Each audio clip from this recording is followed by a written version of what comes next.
National Herald মামলায় অবশেষে স্বস্তিতে রয়েছে সোনিয়া গান্ধী এবং রাহুল গান্ধী। ইডির মামলায় একের পর এক দফতরে কিন্তু চক্কর কাটতে হয়েছে রাহুল গান্ধী এবং সোনিয়া গান্ধীকে। তবে অবশেষে ইডির মামলায় আপাতত স্বস্তি।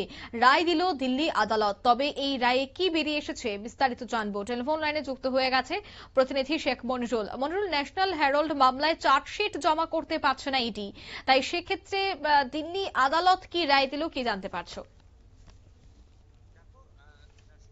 হেরাল্ড মামলা, সেই হেরাল্ড মামলাতে ইডির চার্জশিট জমা দেওয়ার কথা ছিল। ইতিমধ্যেই এই মামলায় সোনিয়া গান্ধীকে জেরা করা হয়েছে, রাহুল গান্ধীকে জেরা করা হয়েছে এবং গান্ধী পরিবারের একাধিক সদস্যর এই মামলায় কিন্তু বয়ান রেকর্ড করা হয়েছে। এবং সেই বয়ান রেকর্ডের পরেই কিন্তু যখনই দেখা যায় যে নির্বাচন আসে, তখনই এই ন্যাশনাল হেরাল্ড মামলা কিন্তু অন্যভাবে একটা গতি পায়। এই বিজেপির যে শাসনে, নরেন্দ্র মোদীর শাসনে সবসময় ন্যাশনাল হেরাল্ড মামলা কিন্তু সোনিয়া গান্ধী, রাহুল গান্ধীকে বারবার বিব্রত করেছে। কারণ ন্যাশনাল হেরাল্ড হচ্ছে একটি পত্রিকা, যে পত্রিকার মূল উদ্দেশ্য ছিল ভারতের যে স্বাধীনতা সংগ্রামী, সেই স্বাধীনতা সংগ্রামীদের সাহায্য করা।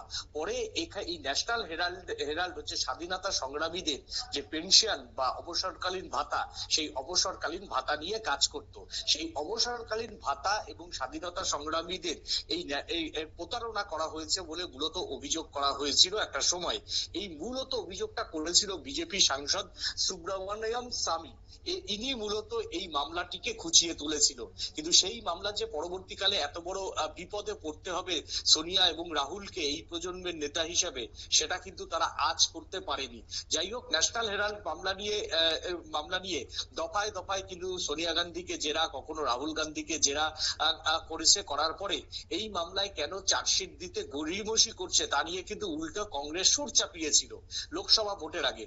লোকসভা ভোট দেখতেই কিন্তু এই মামলায় ফাইনাল চার্জশিট দেওয়ার জন্য কিন্তু ইডি মনস্থির করে এবং ফাইনাল চার্জশিট দিলে যে কোনো মুহূর্তে কিন্তু যদি সত্যি কোনো দুর্নীতি হয়ে থাকে, আমার পক্ষে তো বলা সম্ভব না যে দুর্নীতি হয়েছে কি হয়নি, সেটা ইডির যে চার্জশিট, সেই চার্জশিটে কিন্তু বিস্তারিত লেখা থাকবে।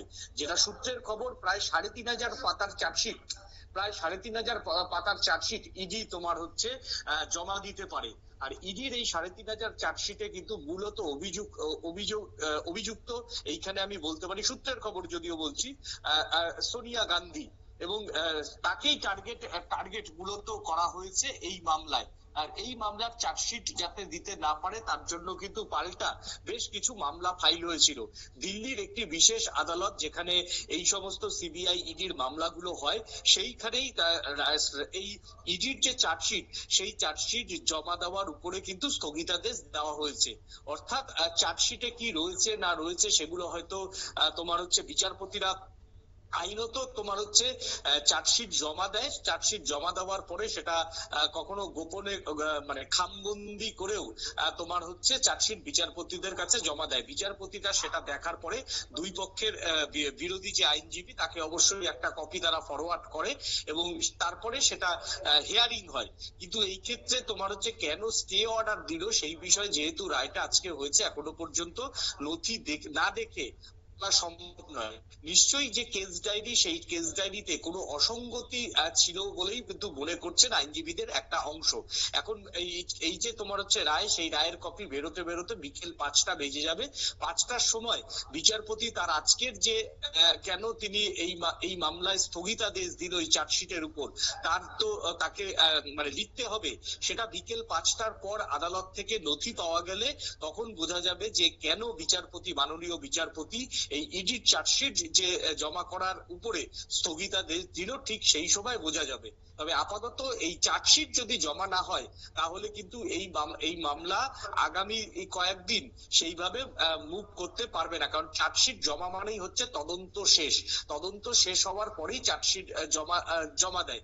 যেহেতু এটা ৯০ দিন ক্রস করে গেছে এবং এই ক্ষেত্রে এই সমস্ত বৃহত্তর মামলা অনেক সময় দেখা যায় যে ফাইনাল চার্জশিটের পরেও কিন্তু সাপ্লিমেন্টারি চার্জশিট দেওয়ার জন্য অনেক সময় অনুমতি চায় কেন্দ্রীয় গোয়েন্দা সংস্থাগুলি, যেহেতু এগুলো বৃহত্তর কনস্পিরেসি মামলা।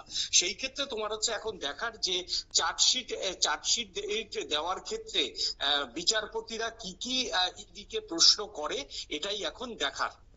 একদমই, ধন্যবাদ। অর্থাৎ চার্জশিটের পর বিচারপতিরা কোন দিকে এই বিষয়ের মোড় নেয় বা কোন দিকে প্রশ্ন রাখে সেটাই কিন্তু দেখার। নিয়ে নিচ্ছি ছোট্ট একটি বিজ্ঞাপন বিরতির সঙ্গে থাকুন।